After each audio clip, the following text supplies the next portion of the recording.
நம்ம வாழ்க்கை நல்லா இருக்கணும் என்றுதான் நாம் அத்தனை பேரும் ஆசைப்படுவோம். ஆனா எல்லா நேரங்களையும் அப்படி இருக்கிறது கிடையாது. தடுமாற்றமும் தடமாற்றமும் எல்லோர் வாழ்விலும் ஏற்படக்கூடிய யதார்த்தமான காரியங்கள் அப்படிங்கறத நாம புரிந்து கொள்ளணும்.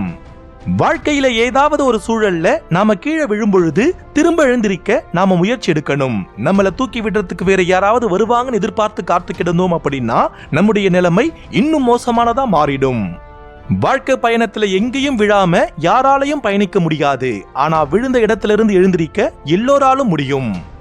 நாம கீழே விழுந்தா அதுக்கு நாம தான் முழு காரணமா இருப்போம். நம்முடைய கவனச்சிதறல், நம்முடைய அலட்சியம், நம்முடைய பொறுப்பற்றத்தனம், நம்முடைய சோம்பேறித்தனம் இவைகள் தான் நாம கீழே விழறதுக்கு காரணங்களா இருக்கும்.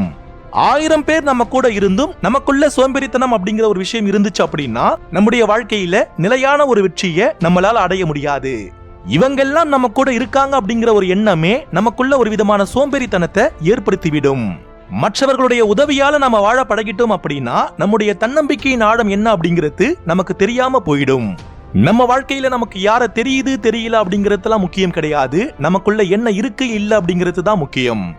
நாட்டையே ஆளக்கூடிய தலைவரே நமக்கு தெரிஞ்சிருந்தாலும் நமக்குள்ள சோம்பல் இருந்துச்சு அப்படின்னா நம்மளால நம்ம வாழ்க்கையில முன்னேற முடியாது அப்படிங்கிறது தான் நம் வள்ளுவர் இந்த குறள் வழியா நமக்கு சொல்லக்கூடிய அறிவுரை. இத நம்முடைய வள்ளுவர் தொனியில சொல்லணும் அப்படின்னா, படி உடையார் பற்றமைந்த கண்ணும் மடி உடையார் மான் பயன் எய்தல் அரிது.